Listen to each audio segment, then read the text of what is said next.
Magandang gabi mga tropa. Narito na naman ang inyong lingkod, si Kuya Allen. Para sa isa na namang kwentong magdadala sa atin sa mga alaala ng ating nakaraan. Alam nyo, sa dami ng mga kwentong natatanggap ko, may mga kwentong tila nananatiling sariwa sa isipan kahit ilang dekada na ang lumipas. Minsan, ang isang tao na akala mo ay kababata mo lang, kalaro o kapitbahay, ay siya palang magiging susi para matuklasan mo ang isang bahagi ng iyong sarili na hindi mo akalaing umiiral. Ang kwento natin ngayong gabi ay pinadala sa atin ni Jessie. Isang kwento ng pagtuklas, na mga gawing walang tulugan, at ng isang lihim na nabuo sa gitna ng katahimikan ng gabi. Maupo ng maayos, kubuhan ng kape, at samahan ninyo ako sa paglalakbay sa kwento ni na Jessie at ni Anton.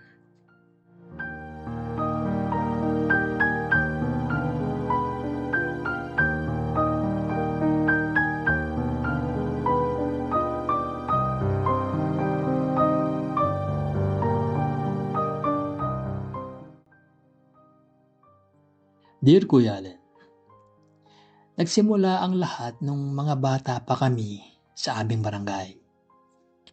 Kapitbahay ko si Anton. Sa pagkakaalaala ko, grade 2 pa lang ako noon nang maging magkaklase kami hanggang sa mag-grade 6. Si Anton yung tipo ng lalaki na mapapansin mo kagad. Matangkad siya para sa edad niya. Gwapo at may kakaibang charm kahit nung bata pa. May 2 taon ang agwat namin. Siya ay 22 na noon at ako naman ay 20. Nung mga panahong nangyari ang main event ng kwento na to. Pero bago pa tayo makarating doon, balikan muna natin ang mga hapon at gabing magkasama kami. Naging malapit kami dahil sa hilig namin sa video games. Noong nauso ang family computer, naging regular na tambay si Anton sa bahay namin. Halos araw-araw, pagkatapos ng trabaho o sa school, nandun na siya. Mabait si Anton, mahiyain at magalang. Kaya naman gustong-gusto siya ng mga magulang at kapatid ko. Pero ang hindi nila alam, sa tuwing sumasapit ang gabi, doon tunay na nagsisimula ang aming mundo.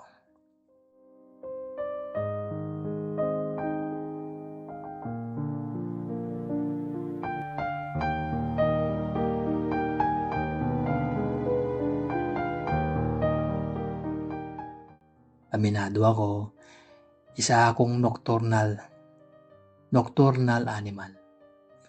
Habang ang mga kasama ko sa bahay ay maagang natutulog dahil may pasok kinabukasan, ako naman ay gising na gising ang diwa.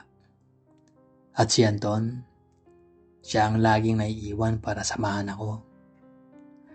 Sa mga gabing yun, tanging liwanag lang ng telebisyon ang nagsisilbing ilaw sa sala. Doon ko dahan-dahang naramdaman ang isang kakaibang atraksyon. Hindi ko maipaliwanag pero ang presensya ni Anton sa tabi ko habang hawak namin ng mga controller ay nagbibigay sa akin ng kaba na hindi ko maramdaman sa iba.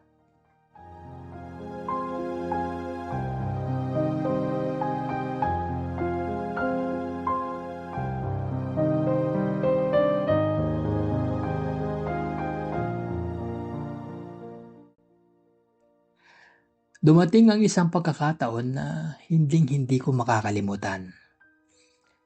Isang linggo, noong umalis ang buong pamilya ko.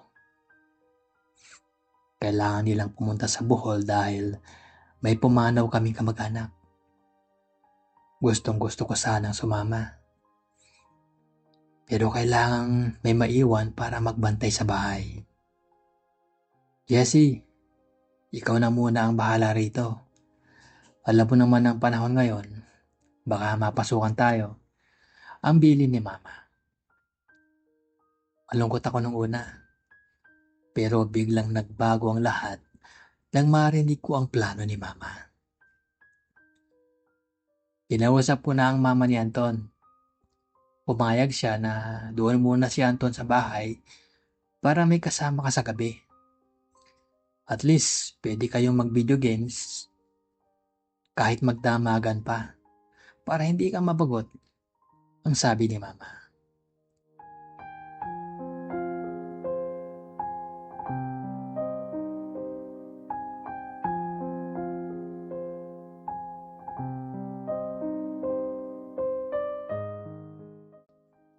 Pagkaalis nila, hindi pa nagtatagal, narinig ko na ang boses ni Anton sa gate.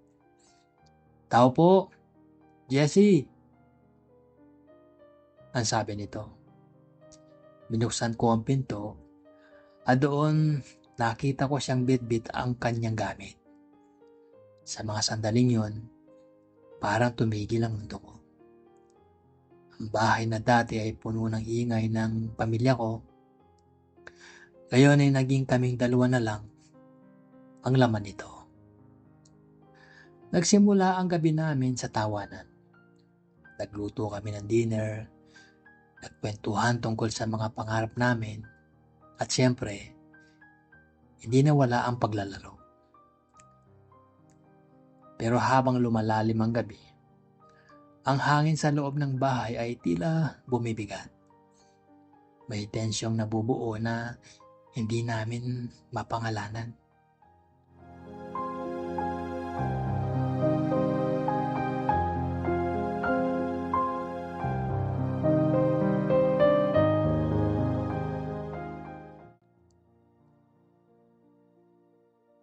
Habang nakaupo kami sa sopa, pagod na sa paglalaro, biglang nag-iba ang takbo ng usapan. Nagsimula kaming manood ng mga pelikula. Mga pelikulang hindi para sa mga bata. Mga pelikulang mapangahas at puno ng sensualidad. Sa gitna ng kadiliman ng sala, habang ang mga imahe sa screen ay nagpapakita ng matinding pagnanasa, naramdaman ko ang paglapit ng katawan ni Anton sa akin. Hindi ko alam kung sino ang unang gumalaw.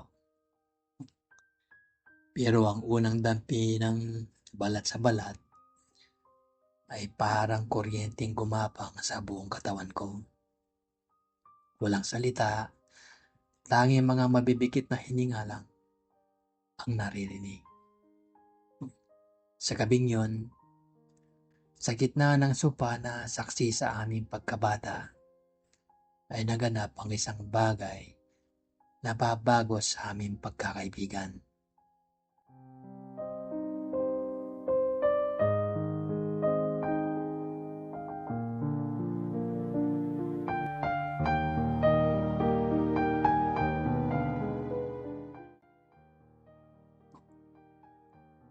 Hinayaan namin ang aming mga sarili na madala ng kuryosidad. Ang bawat hapos, ang bawat titig, ay puno ng mga emosyong matagal na naming itinago. Nadiscover ko na ang isang panig ni Anton na napakalayo sa mahiyain at tahimik niyang imahe. Sa gabing yung Kuya Allen, naging malaya kami. Naging totoo kami sa nararamdaman namin kahit alam namin pagdating ng umaga ay kailangan naming harapin ang realidad.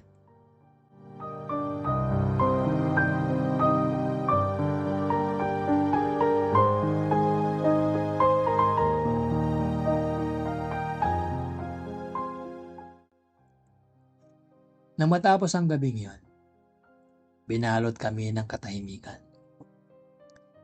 Hindi galit, kundi pagkalito at pagtataka. Pumasok si Anton sa kwarto ko at nilak ang pinto. Habang ako ay naiwan sa sala, nakatingala sa kisame at iniisip kung ano ang mangyayari sa amin sa susunod na araw. Kinabukasan, maaga akong nagising para maghanda ng almusal. Doon ko naisip na baka ito na ang katapusan ng aming pagkakaibigan. Pero nang lumabas si Anton sa kwarto, bagamat may kaunting awkwardness, nakita ko sa kanyang mga mata ang pagtanggap. Jessie, nasimula niya habang kumakain kami. Hindi ako galit. Nagulat lang ako. Pero aminin ko, naramdaman ko rin ang sarap ng sandaling yun. Sabi nito.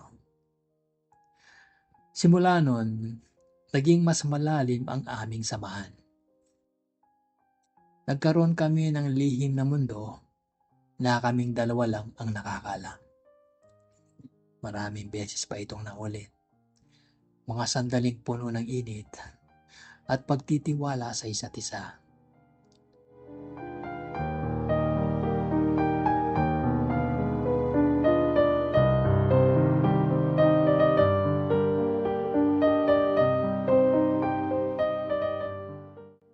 Hanggang sa dumating ang araw na hindi ko inaasahan.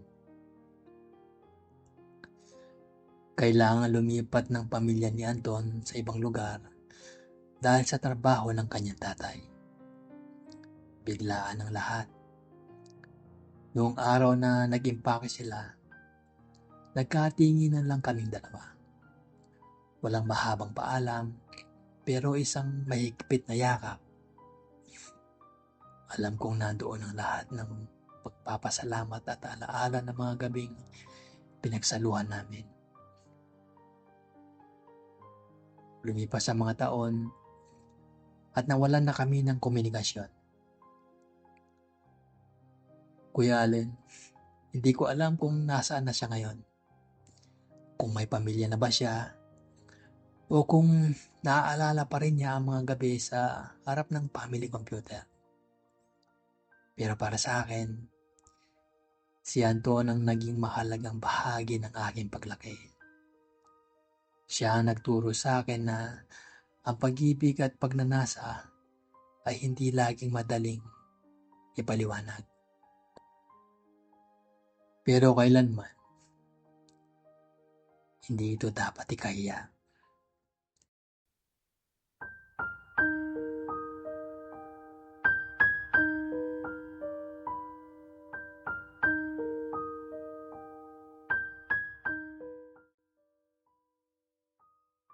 Wow, Jessie. Isang napakakulay at napakainit na kwento. Maraming salamat sa pagtitiwala sa amin para maibahagi ang iyong karanasan. Minsan, ang mga kapitbahay natin ay higit pa sa mga taong nakatira sa kabilang bakod. Sila ay mga taong nakatadhana para pag-iwan ng marka sa ating mga puso. Kayo ba mga tropa, meron din ba kayong kwento ng lihim, ng pagkakaibigan o mga karunasang nabuo sa dilim ng gabi? Ipadala ang iyong mga sulat sa ating email at sa ating Facebook page. Huwag kalimutang i-like ang video na to at mag-subscribe sa ating channel. I-click ang bell icon para laging updated sa mga bagong kwentong ibinida natin. At muli, ito ang inyong Kuya Allen. Hanggang sa susunod na kwentuhan. God bless sa inyong lahat.